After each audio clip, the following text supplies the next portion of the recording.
Gesundheit und Sicherheit sollten bei Vogelspielzeug vor Schönheit und Design kommen. Ihr solltet Naturmaterialien gegenüber Kunststoff oder Acryl bevorzugen, denn wenn Vogelspielzeug aus Kunststoff splittert oder kaputt geht, können die Vögel kleine Partikel verschlucken oder sich verletzen. Buntes Spielzeug sollte mit Lebensmittelfarbe und giftigen Farben oder Lacken eingefärbt sein. Metallteile sollten vorzugsweise aus Edelstahl bestehen. Zink- und bleifrei sein. Vogelspielzeug sollte stabil verarbeitet sein, denn die Vögel werden es auf jeden Fall mit ihrem Schnabel bearbeiten. Lose Teile wie Glöckchen und lose Fäden solltet ihr sofort entfernen. Auch hier besteht Verletzungsgefahr und die Gefahr, dass die Vögel kleine Fasern verschlucken. Außerdem sollte das Spielzeug natürliche Verhaltensweisen fördern. Hier kommt vor allem Spielzeug zum Klettern, Knabbern und Balancieren in Frage, aber auch Foraging-Spielzeug, in dem sich Futter oder kleine Leckerlis wie Kolbenhirse verstecken lassen. Die Hauptsache ist, ihr bietet regelmäßig Abwechslung, denn jedes noch so heiß geliebte Spielzeug wird entweder irgendwann völlig zerstört oder langweilig sein. Und Spielzeug ist kein Ersatz für einen Artgenossen.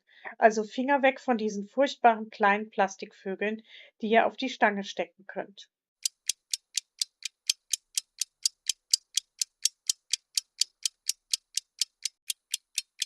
Jedes Material, das sich benagen und schreddern lässt, ist bei den Wellensittichen beliebt.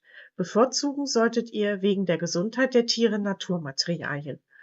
Holz, Kork, Heu und Kokosnüsse stehen bei den Wellensittichen hoch im Kurs. Je nach Holzart ist das Spielzeug mal schneller oder langsamer zerlegt. Basalholz ist zum Beispiel sehr weich und lässt sich ähnlich schnell zerlegen wie Papier- oder Heuspielzeug. Kork- und Weidenholz bietet schon mehr Widerstand und Kokosnüsse sind besonders hart. Sie eignen sich besonders gut als Schaukel oder für Futterverstecke. Und wer den kleinen Papageien das Spielzeug besonders naturnah gestalten will, nutzt Lehm. Denn Lehmlecken werden von Papageien in ihrer ursprünglichen Heimat genutzt, um sich von Giftstoffen zu reinigen. Ihr könnt Spielzeug mit Lehmdeckeln verschließen oder selber Lehmlecken mit kleinen Futterverstecken herstellen.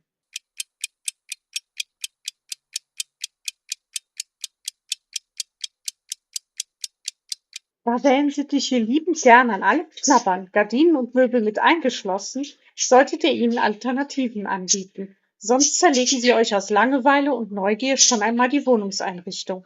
Ähnlich wie Katzen, die ohne Kratzbaum überall die Spuren ihrer Krallen hinterlassen, werden auch die Wellies an allem knabbern, was je nach Material und Beschaffenheit der Möbel auch zu Vergiftungen oder Verletzungen führen kann. Gönnt den Vögeln lieber Schredderspielzeug aus Papier, Pappe, Holz oder Kork.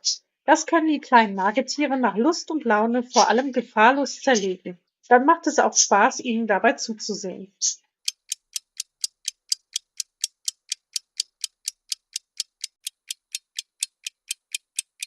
Sitzplätze, die stark frequentiert werden und unter denen sich viel Kot über Nacht ansammelt, müssten eigentlich täglich gereinigt werden. Ich schaffe das auch nicht immer. Auf jeden Fall solltet ihr Wasser- und Futternäpfe täglich auswechseln und reinigen, denn gerade wenn Wasser länger steht, bilden sich darin Keime. Generell solltet ihr eine eigene Reinigungsroutine entwickeln und auch einhalten. Einmal wöchentlich den Käfig und Spielzeug reinigen. Dazu gehört auch das Spielzeug auf Beschädigungen zu prüfen und gegebenenfalls auszutauschen. Einmal pro Monat, je nach Budget, könnt ihr den neugierigen Wellensittichen neues Spielzeug gönnen und das alte austauschen. Ich hänge gerne altes Spielzeug ab und bewahre es im Schrank auf. So könnt ihr auch bei kleinen Budgets immer wieder für Abwechslung sorgen.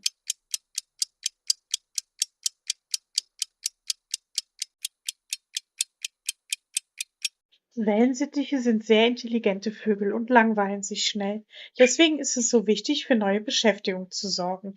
Im Schwarm spielen die Vögel am liebsten mit ihren Schwarmkollegen und brauchen nicht so viel Spielzeug. Freiflug, Klettern und Schaukeln zählen im Freiflugzimmer zu ihren Lieblingsbeschäftigungen.